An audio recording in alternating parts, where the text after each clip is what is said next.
Yates Caldwell had been many things in his 30 years: a cowboy, a rancher, a fighter, but never a man who'd known love.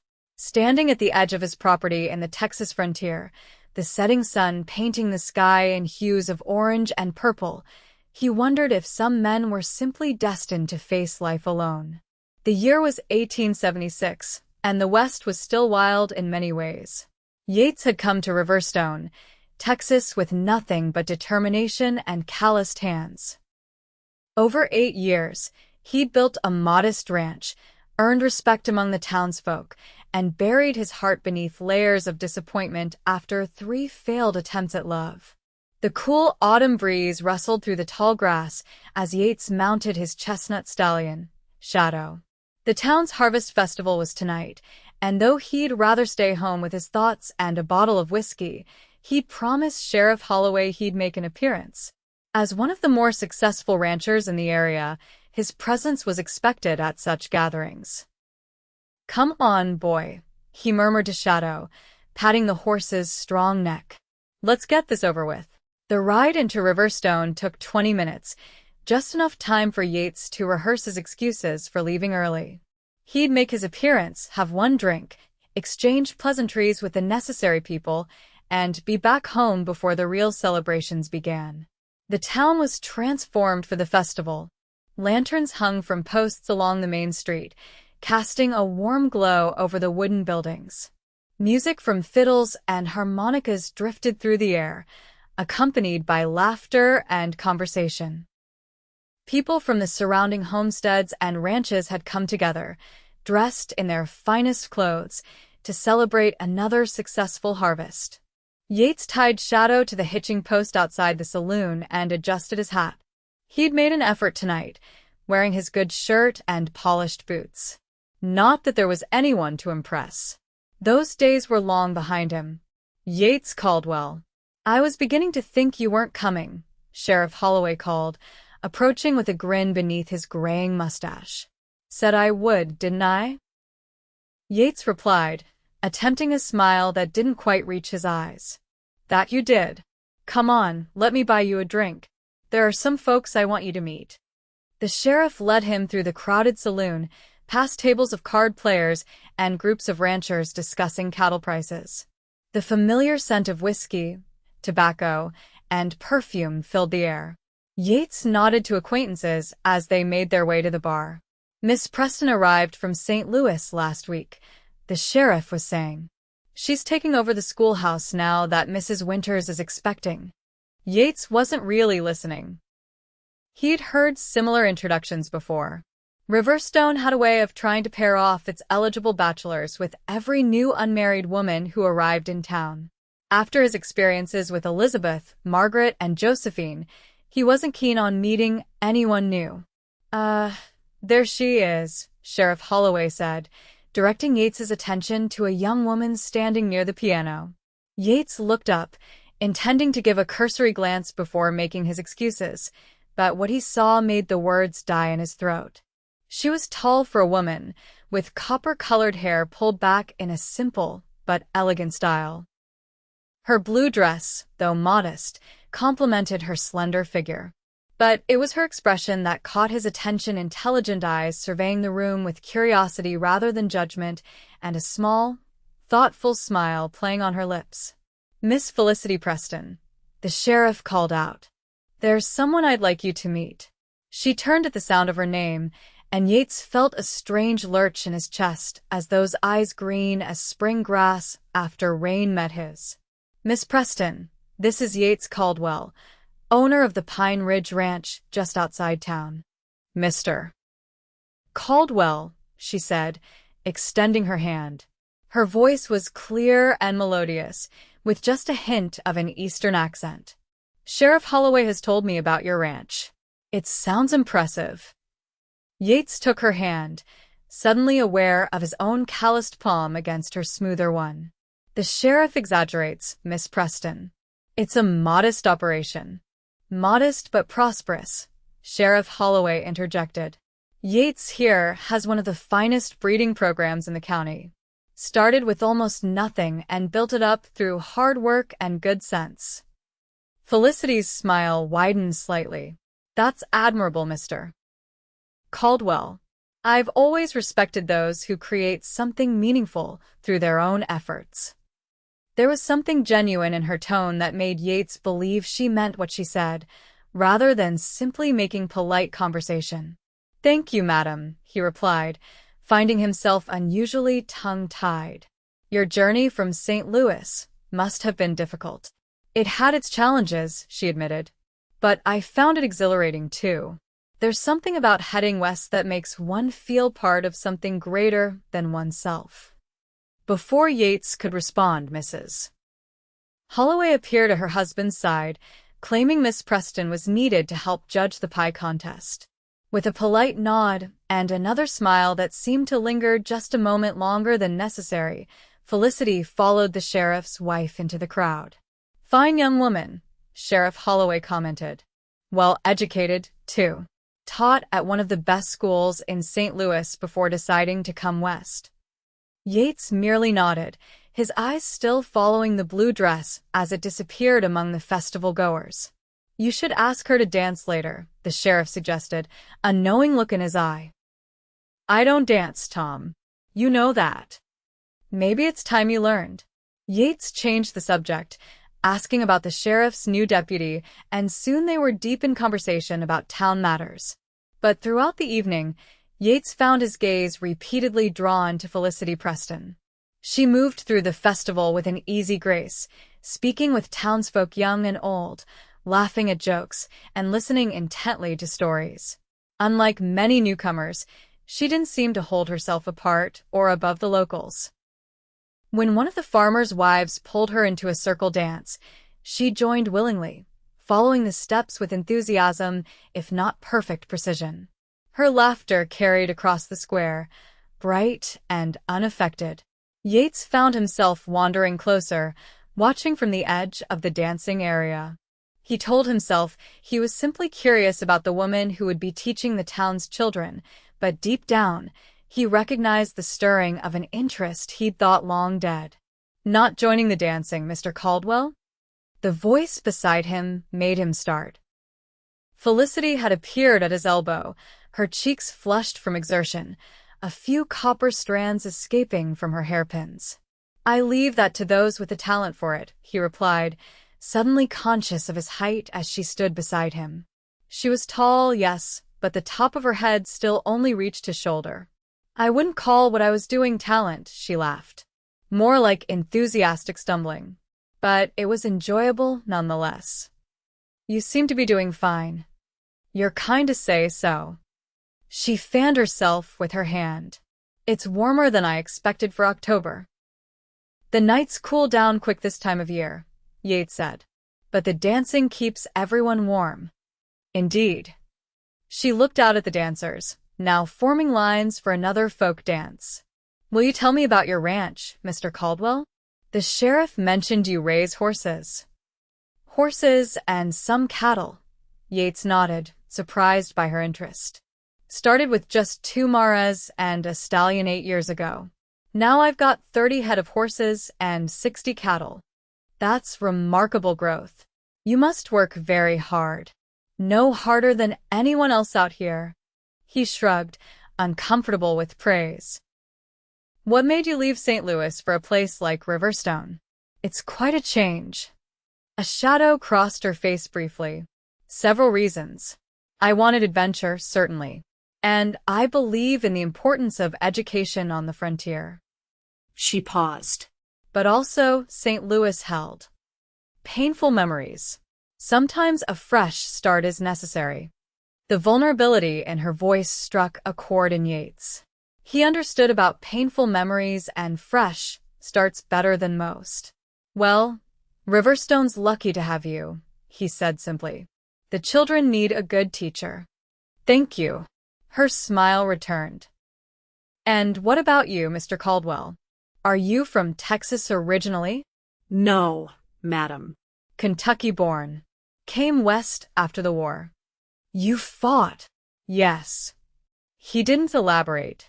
Those were memories he preferred not to revisit in casual conversation. She seemed to sense his reluctance and changed the subject.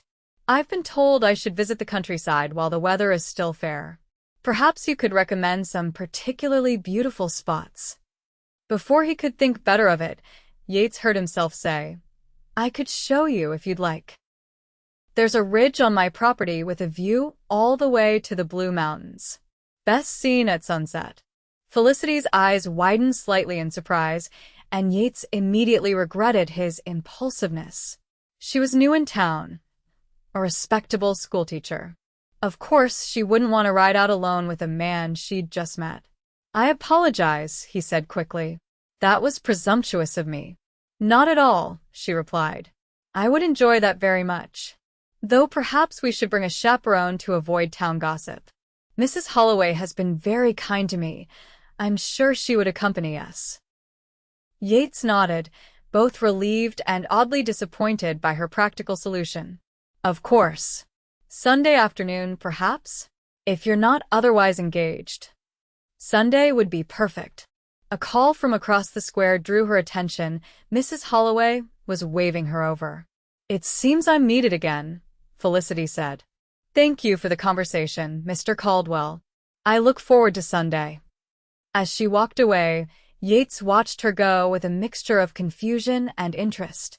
He'd come to the festival intending to make a brief appearance and leave. Instead, he'd just invited the new schoolteacher to visit his ranch. And stranger still, he was looking forward to it.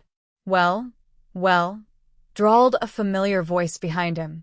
Yates Caldwell, voluntarily talking to a pretty woman. Never thought I'd see the day. Yates turned to find his closest friend, Jacob Monroe, grinning at him.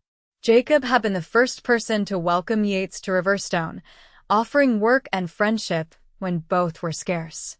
Just being neighborly, Yates defended, but he could feel the tips of his ears growing warm. Sure, Jacob laughed. And I'm just being neighborly when I bring Mrs. Monroe flowers for no reason. It's not like that, Yates insisted. She's new in town, interested in seeing the countryside. That's all. Jacob's expression softened. Would it be so terrible if it was something more? It's been 3 years since Josephine, Yates. Not every woman is going to run off with a traveling salesman. Yates's jaw tightened at the mention of Josephine. I'm not looking for anything more. Maybe that's your problem. You've stopped looking. Jacob clapped him on the shoulder. Just a thought, friend. Now come have a drink with me before you scowl that pretty schoolteacher right out of town. Yates allowed himself to be led to the bar, but his mind remained on Felicity Preston and the strange, unwelcome hope that had begun to flicker in his chest, a hope he'd sworn never to entertain again. Sunday dawned clear and mild. Perfect weather for riding. Yates had spent the previous day and morning in an uncharacteristic state of nervous preparation, cleaning his already tidy cabin, grooming extra horses for his guests, and even picking wildflowers to place on the small dining table.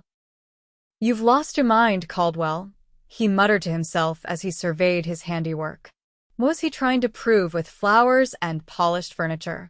This wasn't courting, it was being neighborly to a newcomer. Yet he couldn't deny the flutter of anticipation as the appointed hour approached.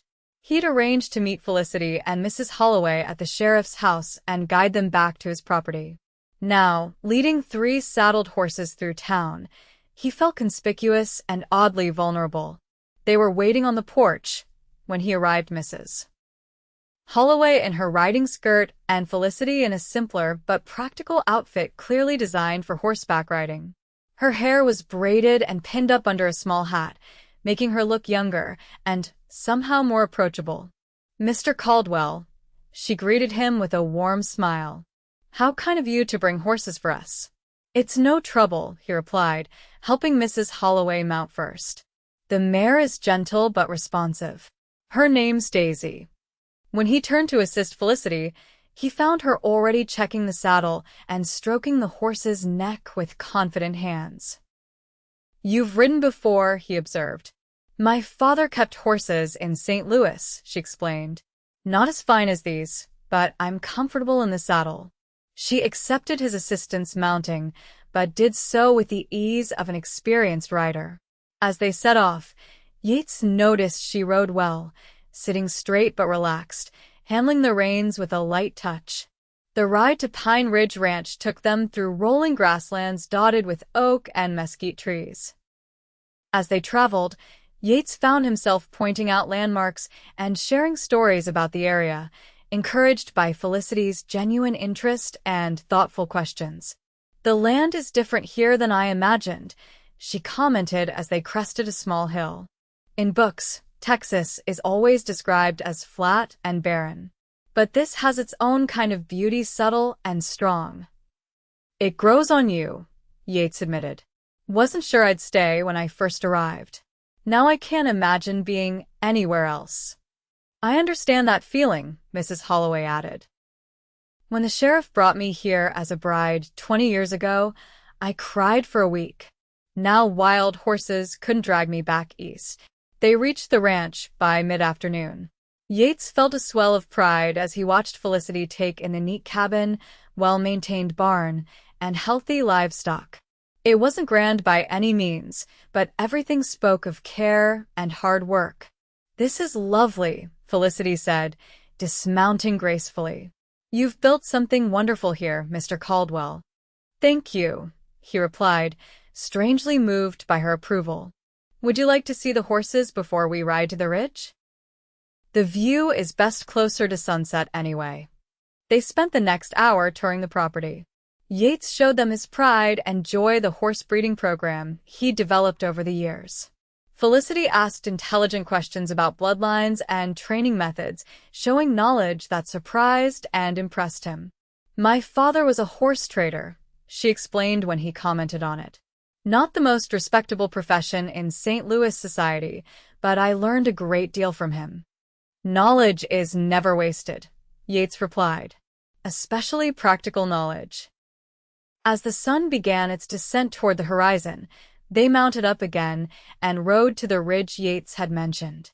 It was his favorite spot on the property, a natural elevation that offered a panoramic view of the surrounding countryside, with the distant blue mountains visible on clear days.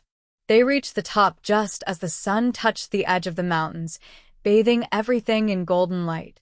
Felicity gasped softly as they dismounted. "It's magnificent," she breathed, moving to the edge of the ridge. "Like the world goes on forever." "That's what I thought the first time I stood here," Yates said, coming to stand beside her. "Made me feel small, but not in a bad way. Like I was part of something bigger." She glanced at him, surprise and pleasure in her eyes. "Yes, exactly. That's precisely how it feels." Mrs. Holloway, with the intuition of a woman who had seen many courtships unfold, busied herself with examining nearby wildflowers, giving them a moment of relative privacy. "Thank you for bringing me here," Felicity said quietly. I can't remember the last time I felt so at peace." The sincerity in her voice touched something in Yates. For a moment, he allowed himself to really look at her, the grace in her posture, the intelligence in her eyes, the gentle curve of her lips as she smiled. She was beautiful, yes, but more than that, she seemed genuine in a way that was increasingly rare. "I'm glad you came," he said simply. They stood in companionable silence, watching the sun sink lower. The light changed from gold to orange to deep crimson, painting the landscape in rich, warm colors. "We should head back before it gets dark," Yates said reluctantly as the sun disappeared behind the mountains. The ride back to the cabin was quiet but comfortable. Yates had prepared a simple meal earlier: rabbit stew, fresh bread he'd gotten from town, and apple pie from Mrs. Jenkins' bakery. He'd set the table on the porch, where they could enjoy the mild evening air. "You cook as well, Mr. Caldwell?" Felicity asked as she tasted the stew. "A man of many talents." "Necessity more than talent," he replied with a small smile. "Can't run a ranch on an empty stomach." The conversation flowed easily over dinner. Mrs. Holloway, a natural storyteller, shared tales of Riverstone's early days. Yates, normally reserved, found himself recounting amusing incidents from his first attempts at ranching. And Felicity spoke of her teaching experiences in St. Louis and her hopes for the Riverstone School. "The children need more than just reading and figures," she said passionately. "They need to understand the world beyond Riverstone, to dream bigger dreams." "Not everyone wants to leave," Yates pointed out. "Of course not. But even those who stay should know what they're choosing. Knowledge gives freedom, even if you use that freedom to remain exactly where you are." Her words stayed with Yates long after he'd escorted the women back to town and returned to his empty cabin. There was something both challenging and refreshing about Felicity Preston's perspective. She didn't seem to judge the life he'd chosen, but she made him think about it in new ways. As he prepared for bed, Yates caught himself wondering what she would be doing now. Had she enjoyed the day as much as he had? Would she want to visit again? The realization that he cared about the answers made him pause. "Careful, Caldwell," he muttered to himself. "You've been down this road before." But despite his caution, as he drifted off to sleep, it was Felicity's smile in the sunset that filled his mind. The following weeks brought an unexpected rhythm to Yates's life. His usual routine of ranch work, occasional trips to town for supplies, and solitary evenings expanded to include regular encounters with Felicity Preston. It began innocently enough. The Tuesday after their ride, he found himself in town earlier than usual, coincidentally passing the schoolhouse just as classes were ending.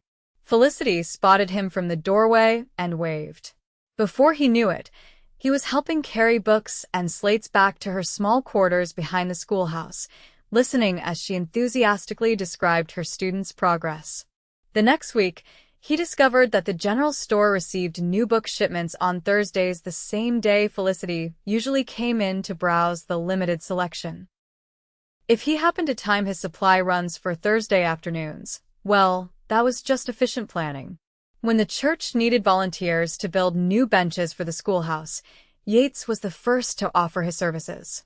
And when Felicity mentioned her difficulty finding certain herbs for cooking, he happened to notice some growing on his property and brought them to her. Each interaction left him both satisfied and uneasy. He enjoyed her company immensely, her intelligence, her humor, the way she listened as though every word mattered. But with each meeting, the walls he'd built around his heart weakened, and that terrified him. Elizabeth, his first love, had married a banker from Dallas after her father deemed Yates too poor a prospect.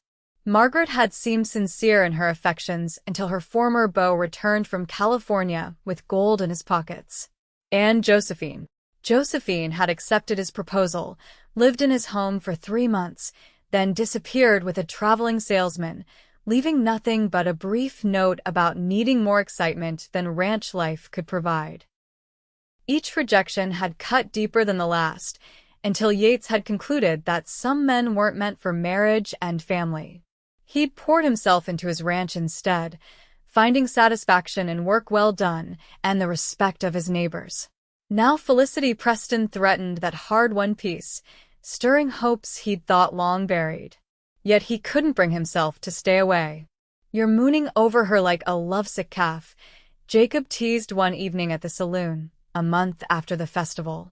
"Why don't you just court her properly and be done with it?" "It's not like that," Yates insisted, though the protest sounded weak even to his own ears. "We're friends, that's all." "Friends," Jacob repeated skeptically. "Is that why you rode 10 miles to Oak Ridge to find that special paper she mentioned wanting for her students' drawings?" Yates scowled into his whiskey. "She's doing important work. The children deserve proper materials. And is that why she blushes every time someone mentions your name? Because you're providing proper materials?" Yates's head snapped up. "She blushes?"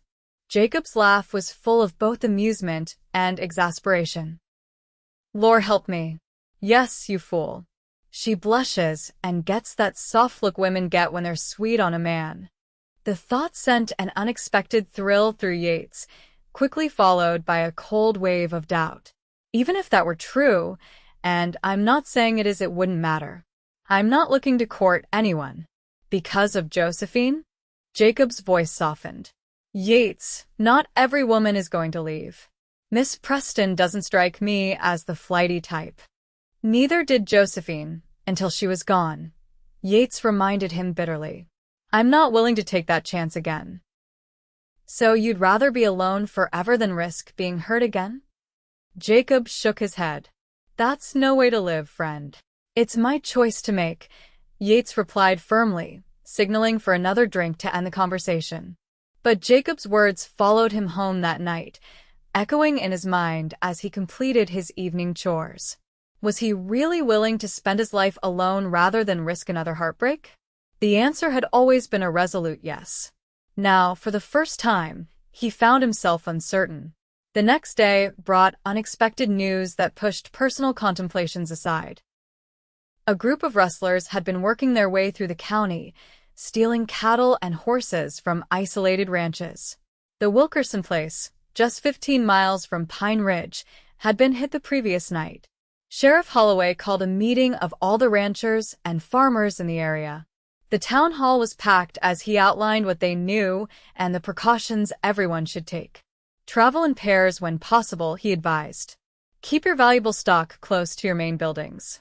And if you see anything suspicious, fire 3 shots in the air. The nearest neighbors will hear and come to your aid. After the meeting, Yates approached the sheriff privately. Tom, I'm worried about Miss Preston. Felicity? Why? The sheriff looked confused. The rustlers are after livestock, not schoolteachers. Her quarters are behind the schoolhouse, at the edge of town. She's alone there, and it's isolated after dark. Understanding dawned in the sheriff's eyes, followed by a knowing look that Yates chose to ignore. You have a point. Sarah and I offered her a room when she first arrived, but she values her independence. Maybe she'd reconsider, just until these rustlers are caught?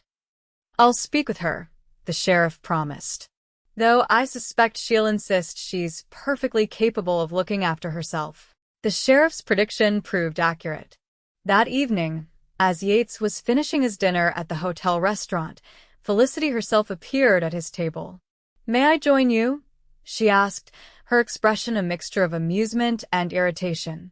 Of course, he replied, standing to pull out a chair for her. I didn't expect to see you this evening. I didn't expect to be here, she countered, sitting down with a rustle of skirts. But Sheriff Holloway seemed to think I needed to assure you personally that I'm not in imminent danger from cattle rustlers. Yates felt heat rise in his face. I was concerned, that's all. While I appreciate the concern, she said, her voice softening, I'm not completely helpless.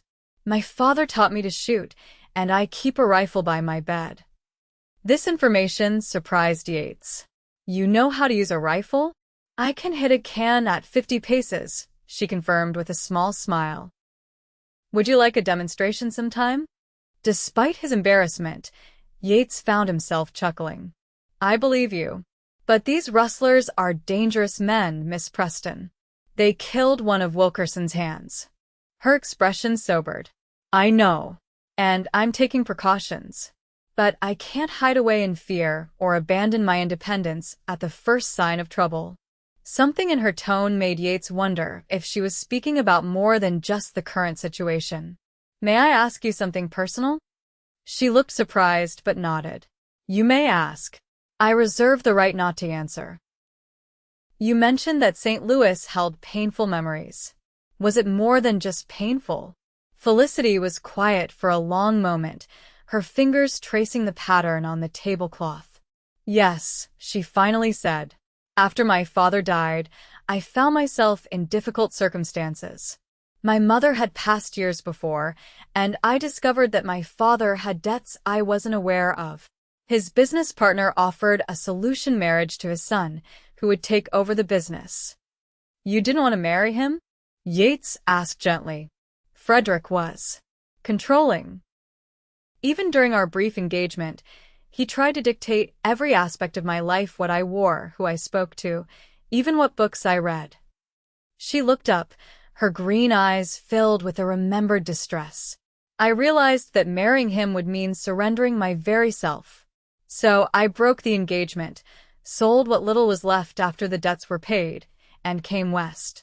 Yates felt a surge of admiration for her courage. That couldn't have been easy. It wasn't, she admitted. But I'd rather face uncertainty on my own terms than security in a cage. She smiled slightly.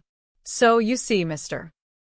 Caldwell, while I truly appreciate your concern, I need to stand on my own feet, even with rustlers about.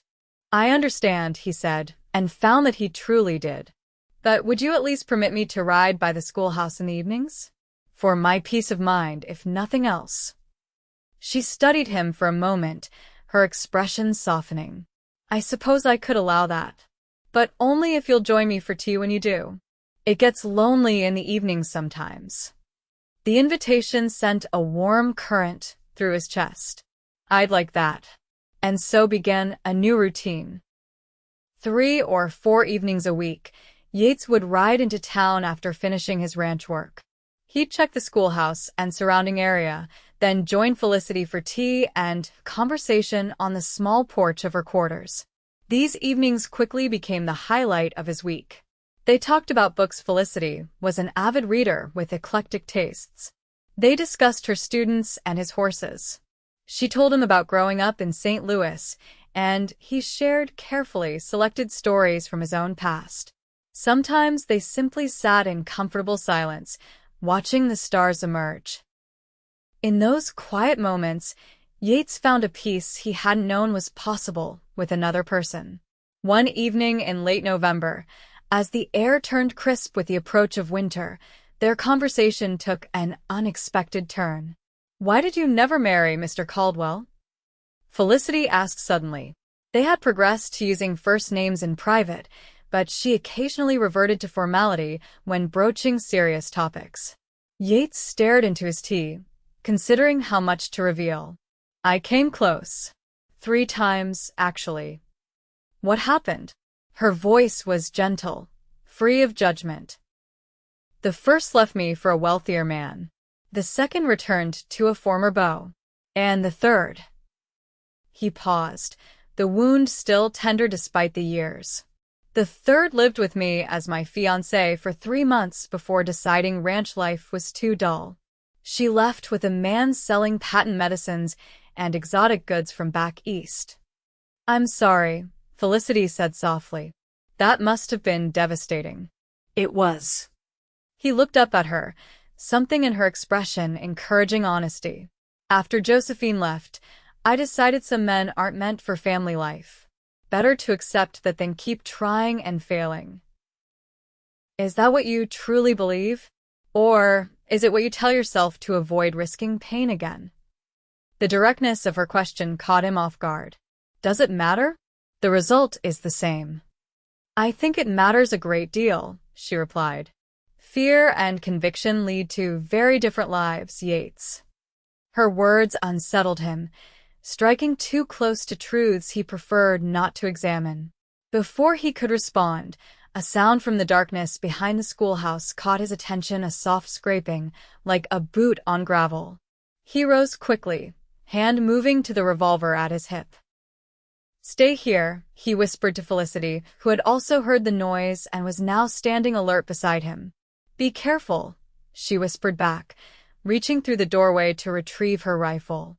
Yates moved cautiously around the corner of the building, straining his eyes in the darkness.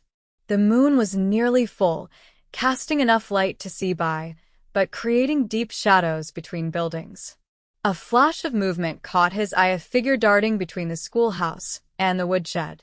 Without hesitation, Yates gave chase, calling out, "Stop right there." The figure, a man, judging by the size, broke into a run. Yates pursued him down the alley behind the schoolhouse, gaining ground with each stride. Just as he was about to reach him, the man turned suddenly, swinging something hard that caught Yates on the temple. Pain exploded through his head as he stumbled, vision blurring. He heard Felicity's voice calling his name, then the sound of a rifle being cocked. "Stop or I'll shoot," she called out, her voice steady despite the circumstances. Through his dazed vision, Yates saw the intruder hesitate, then turn and sprint away down the alley. A moment later, Felicity was at his side, her free hand gently touching his face. "You're bleeding," she said, concern evident in her voice. "Can you stand?" "I'm fine," he insisted, though the world was spinning slightly as he got to his feet. "Did you see his face?" "No." He kept to the shadows. She slipped her arm around his waist, supporting him as they walked back to her quarters. "Let's get that wound cleaned up, then we'll alert the sheriff." Inside, she sat him down at her small table and lit additional lamps. With gentle efficiency, she dampened a cloth and began cleaning the cut on his temple. "It doesn't look too deep," she said, her face close to his as she examined the wound. "You'll have quite a bruise, though." Yates was acutely aware of her proximity, the scent of lavender in her hair, the soft touch of her fingers against his skin, the concerned furrow between her brows as she concentrated on her task. A different kind of dizziness overtook him, one that had nothing to do with his injury.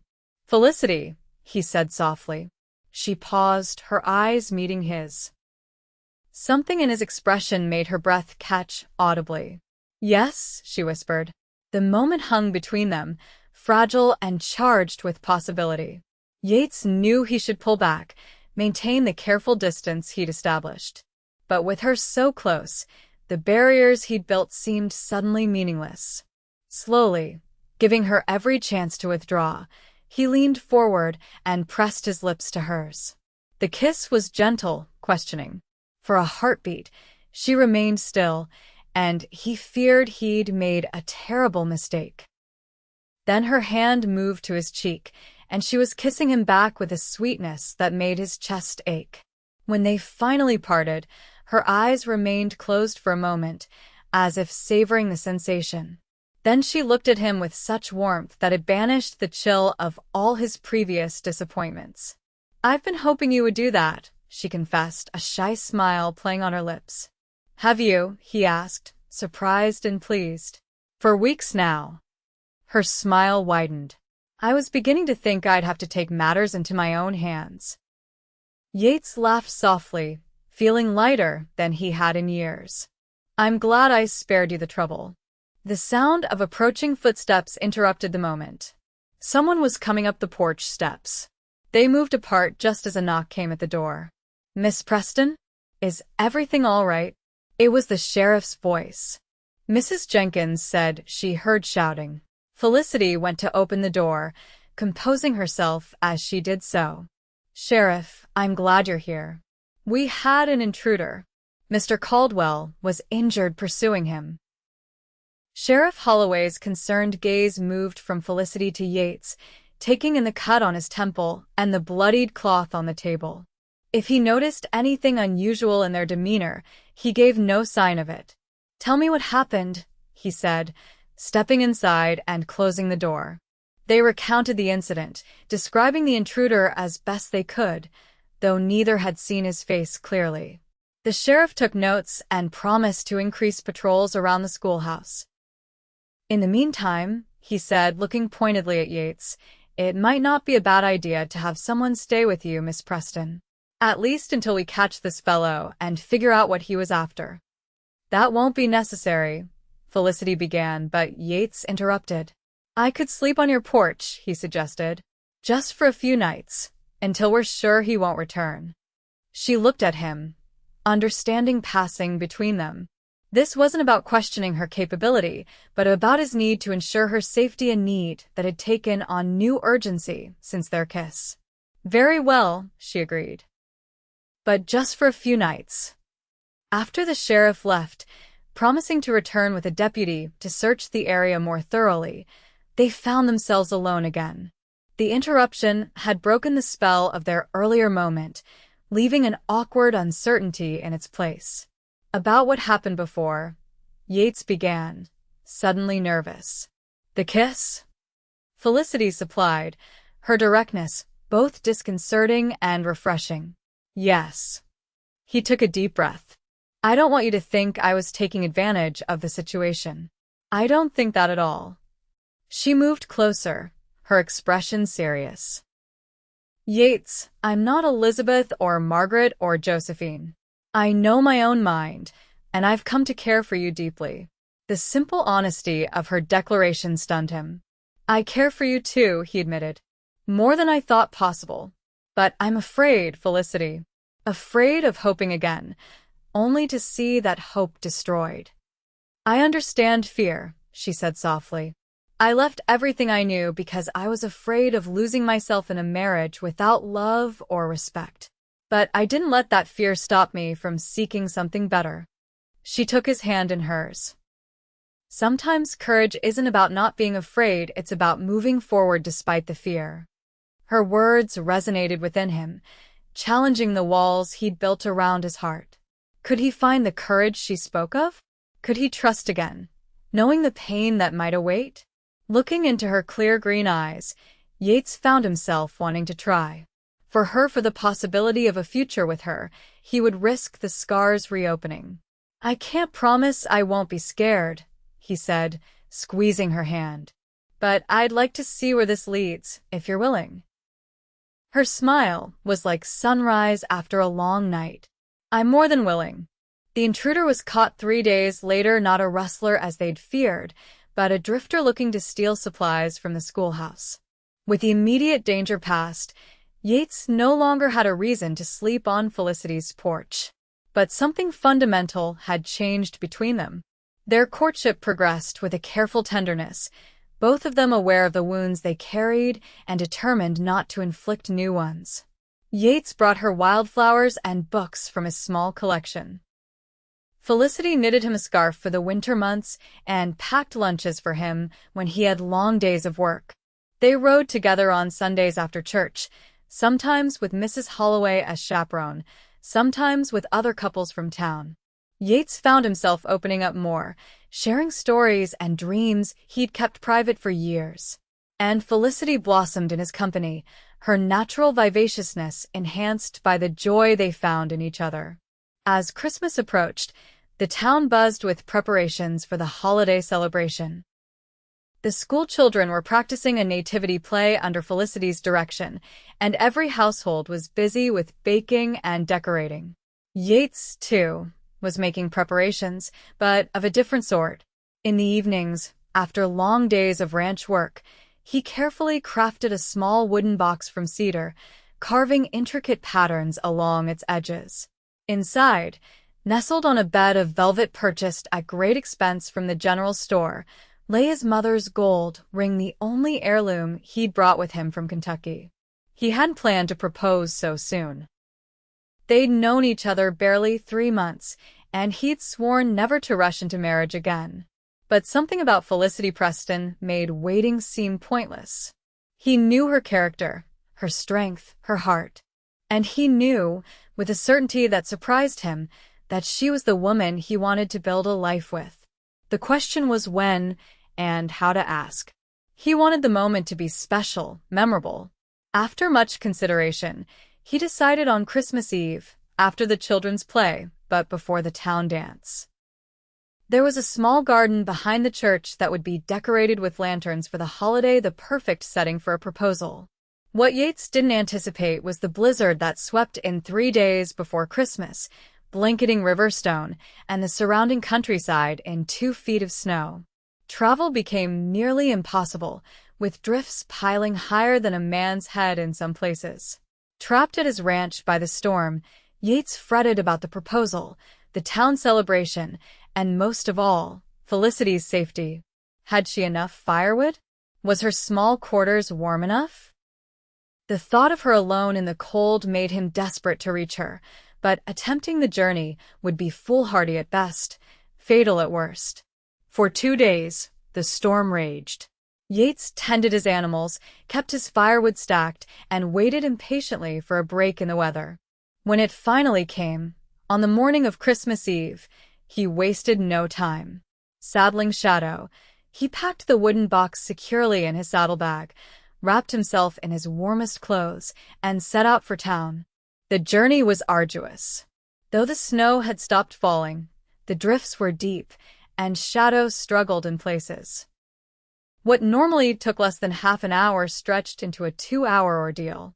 By the time Riverstone came into view, Yates was chilled to the bone despite his layers. The town looked like something from a fairy tale, the buildings draped in white, smoke curling from chimneys into the clear blue sky. As he approached, Yates could see people working to clear paths between buildings, preparing for the evening's celebrations. His first stop was the schoolhouse. To his dismay, he found it empty, the small quarters behind it showing no signs of recent occupation. Concern growing, he made his way to the sheriff's house, where he found not only Sheriff and Mrs. Holloway but Felicity as well, helping to decorate a small Christmas tree. "Yates!" she exclaimed when he appeared in the doorway, snow still clinging to his coat and hat. Without hesitation, she rushed to him, propriety forgotten as she threw her arms around him. "I was so worried about you out there alone." "I was worried about you," he replied, holding her close despite the melting snow. "When I found your quarters empty, Sarah insisted I stay here when the storm hit," she explained. "Thank goodness you're safe. Some of the outlying farms haven't been heard from yet." Mrs. Holloway, smiling at their reunion, ushered Yates to the fire and pressed a cup of hot coffee into his hands. "Warm yourself, Yates. You look half frozen." As he thawed by the fire, Yates learned that the town had decided to proceed with the Christmas celebrations despite the storm. The children's play would go on as planned, followed by a community dinner in the church hall rather than the outdoor dance they'd originally envisioned. "The children have worked too hard to cancel," Felicity explained. "And we all need some joy after being cooped up for days." Yates's proposal plans would need adjustment, but seeing Felicity's excitement about the evening ahead, he was determined to find the right moment. The wooden box felt heavy in his pocket as he helped the Holloways and Felicity finish the decorations. The children's nativity play that evening was charming in its imperfection. Young voices sometimes faltered on memorized lines, and a shepherd's crook went astray during a particularly enthusiastic scene, but the townspeople applauded enthusiastically.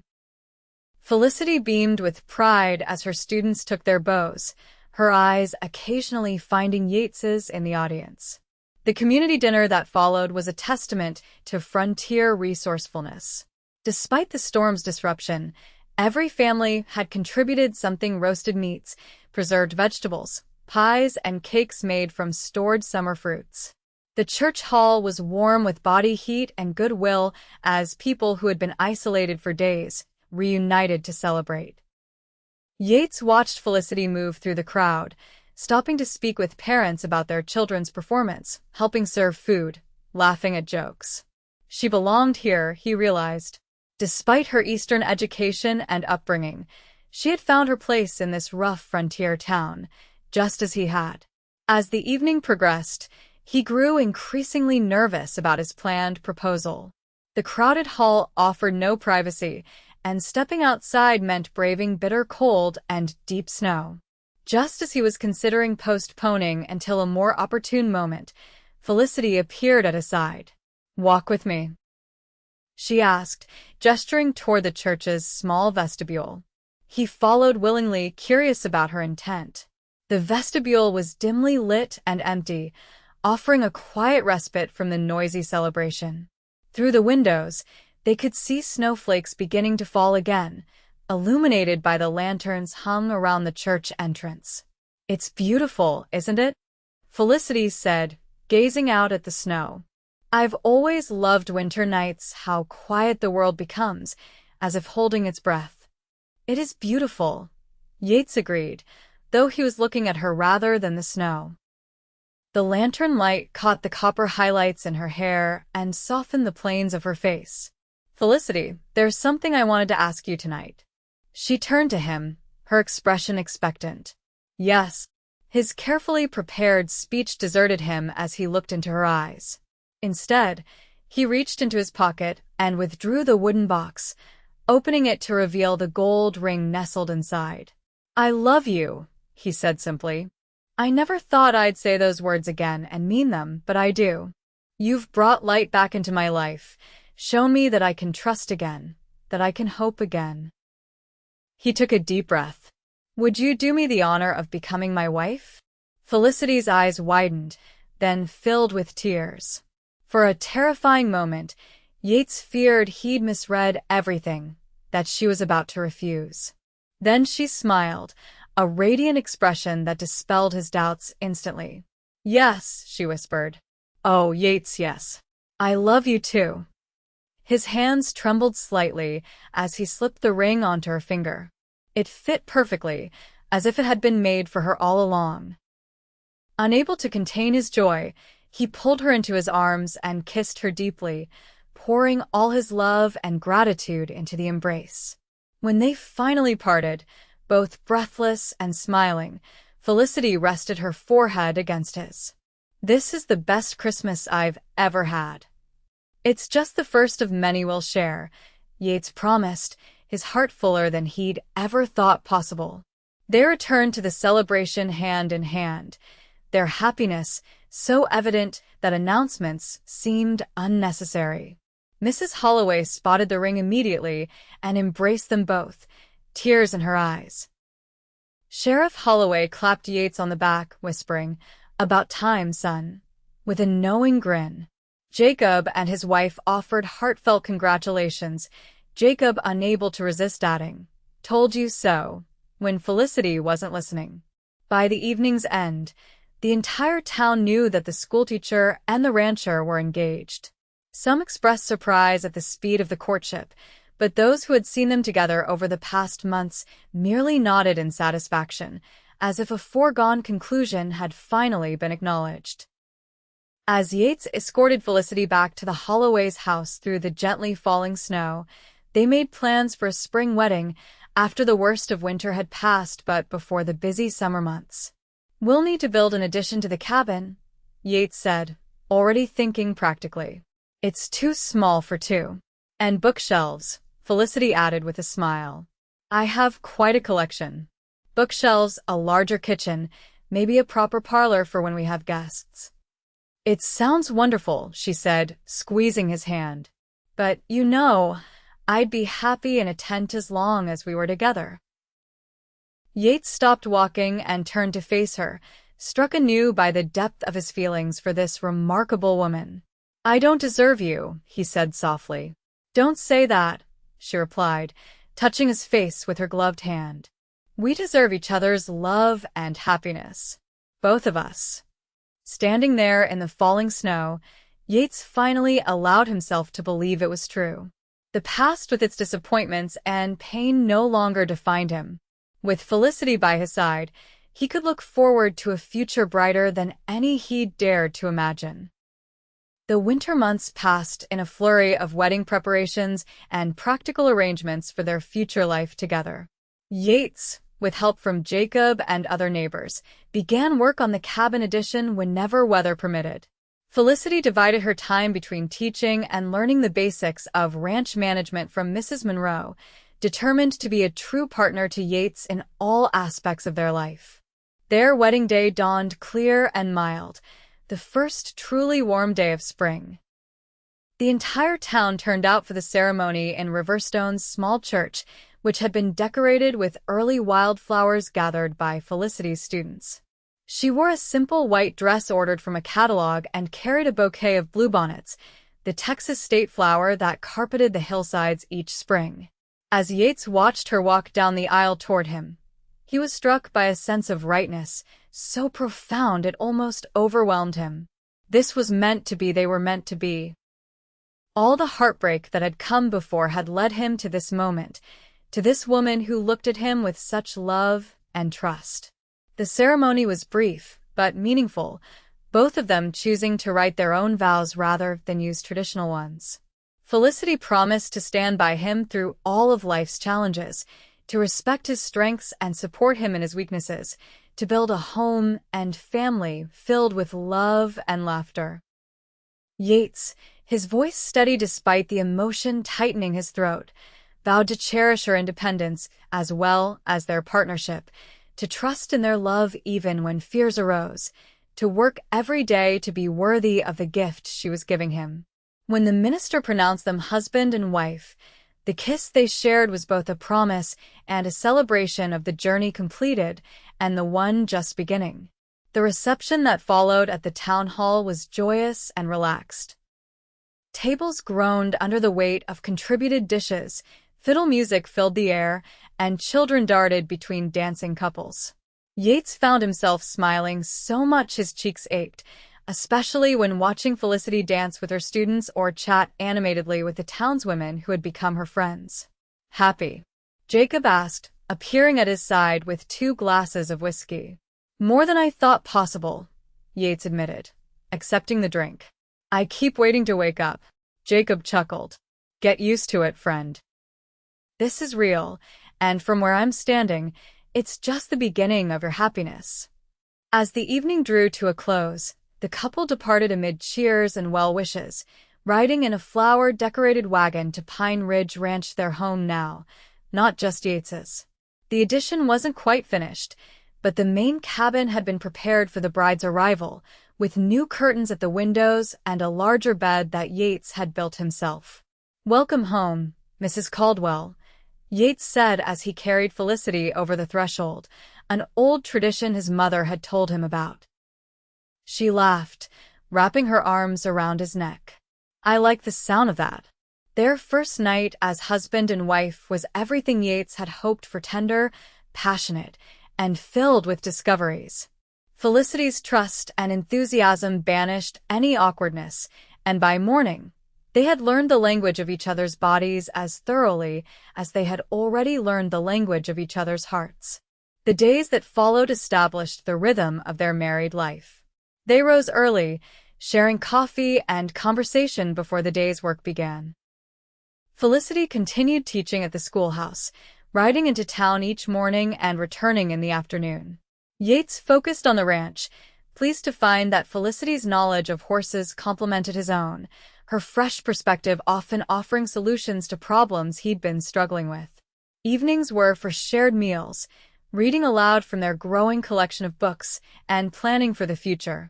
They talked of children, agreeing to wait a year or 2 until they were more established.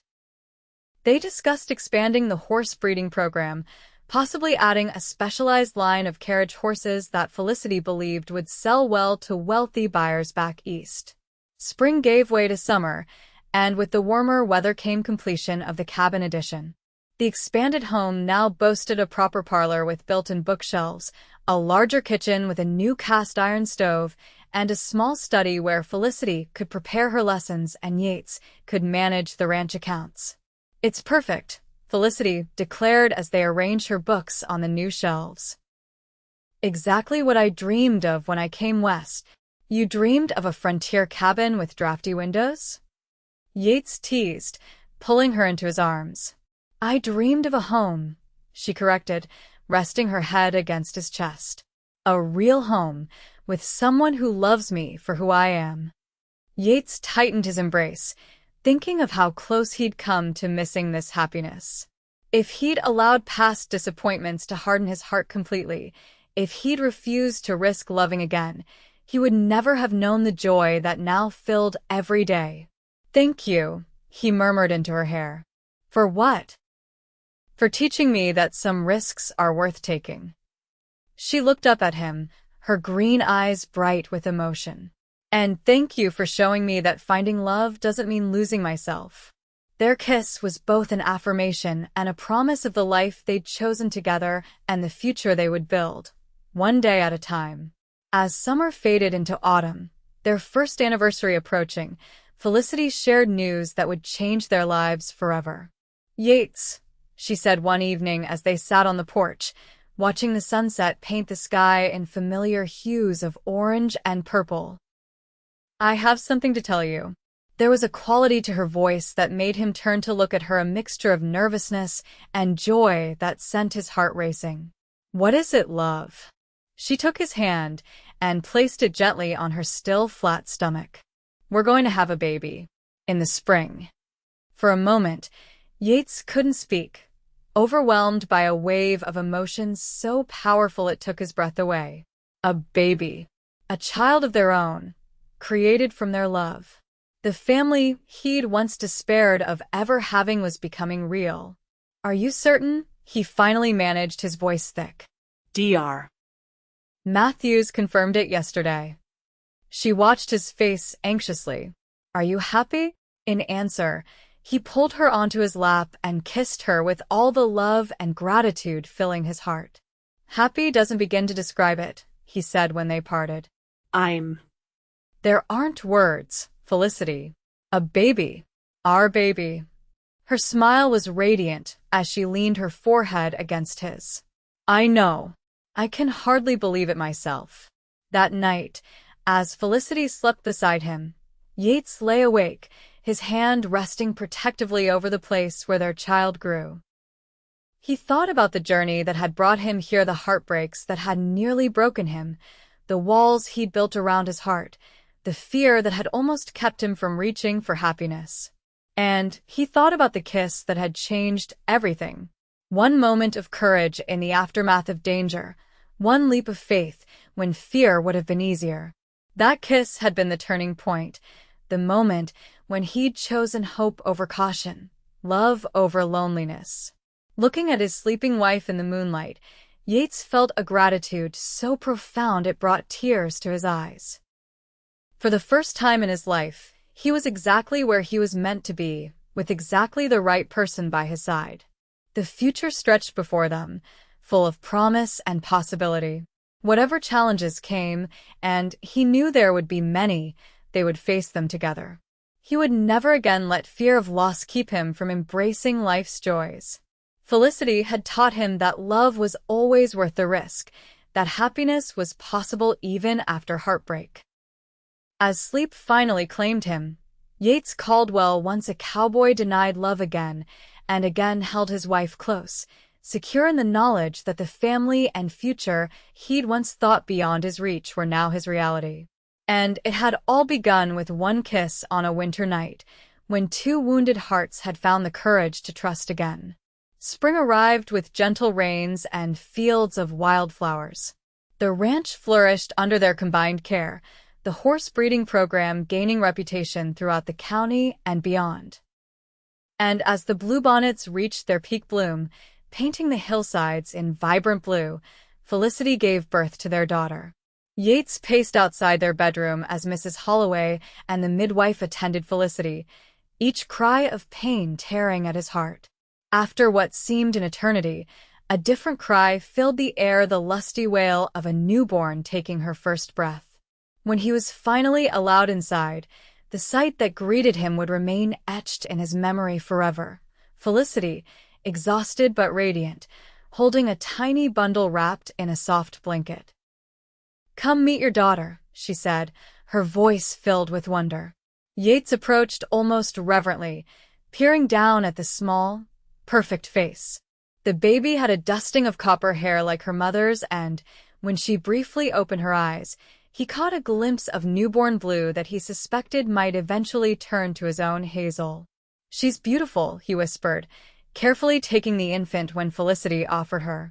The weight of his daughter in his arms filled the last empty space in his heart, completing a happiness he hadn't known was still unfinished. They named her Hope, both for what she represented and for the virtue that had brought them together. As she grew from infant to toddler to little girl, she embodied the best of both her parents, Felicity's intelligence and vivacity, Yates's quiet strength and determination. 2 years after Hope's birth, they welcomed a son, Samuel, named for Yates's father. The family of 4 filled the expanded cabin with laughter, books, and occasionally, the controlled chaos that comes with young children. Felicity continued teaching, though she reduced her hours after the children were born. With Yates's encouragement, she established a smaller school on their property for neighboring families who lived too far from town to attend regularly. Her innovative teaching methods earned recognition, and educators from as far away as Austin occasionally visited to observe her techniques. Yates, meanwhile, expanded the ranch operations thoughtfully, always prioritizing quality over quantity. His horses became known for their intelligence and sound conformation, commanding top prices from buyers across Texas and beyond. The financial security allowed them to improve the property, eventually building a larger house when the children were school age, though they kept the original cabin as a guest house. Through the years, they faced challenges, drought seasons that threatened the ranch, financial downturns that required careful management, childhood illnesses that brought sleepless nights. But they faced each obstacle together, their partnership growing stronger with each test. And they celebrated the joys, Hope's first words and steps, Samuel's talent with horses that emerged early, family picnics by the creek that ran through their property, quiet evenings on the porch, watching the sunset. Each happiness, large or small, was savored fully, appreciated as the gift it was. On their 10th wedding anniversary, Yates surprised Felicity with a special trip. They left the children with the Holloways and rode to the ridge where he had first brought her, timing their arrival for sunset just as they had done years before. A small table waited, set with a white cloth, wine, and a meal prepared by Mrs. Jenkins from the hotel restaurant. Lanterns hung from nearby trees, ready to be lit when darkness fell. "Yates, this is wonderful," Felicity exclaimed, taking in the romantic setting. At 35, she was more beautiful than ever to him, the passing years adding character to her face without diminishing its loveliness. 10 years deserved something special, he replied, helping her dismount and leading her to the table. "I wanted to bring you back to where it all really began." They dined as the sun painted the sky in familiar hues, talking about the decade they'd shared, the growth of their family and ranch, the changes in Riverstone as the frontier gradually became more settled, their dreams for the future. As twilight deepened, Yates lit the lanterns and took Felicity's hand, leading her to the edge of the ridge where they could see for miles across the Texas landscape. "Are you happy, Felicity?" he asked, though he knew the answer. "Has this life been what you hoped for when you came west?" She turned to him, her expression so full of love it made his breath catch. "It's been more than I ever dared to hope for. You, the children, our home, you've given me everything that matters." "You gave me my life back," he said simply. "Before you, I was just existing, going through the motions. You taught me to live again, to trust again." "We saved each other, I think," she replied, stepping into his embrace, "and built something beautiful together." As they stood there, arms around each other beneath the emerging stars, Yates reflected on the journey that had brought them to this moment. The heartbreaks that had once seemed unbearable now appeared as necessary steps on the path to where he truly belonged. Every disappointment, every fear, every moment of courage had led him here, to this woman, this family, this life. "I love you," he whispered against her hair, "more with each passing year." "And I love you," she answered, lifting her face for his kiss. "Today, tomorrow, and all the days after." Their kiss, tender and familiar, yet still filled with passion, was both an echo of that first tentative embrace and a promise of all that was yet to come. For Yates Caldwell, once a cowboy denied love, had found not just a moment's happiness, but a lifetime's joy in the arms of the woman who had taught him that some risks were worth taking, that some loves were worth fighting for, and that sometimes one kiss really could change everything.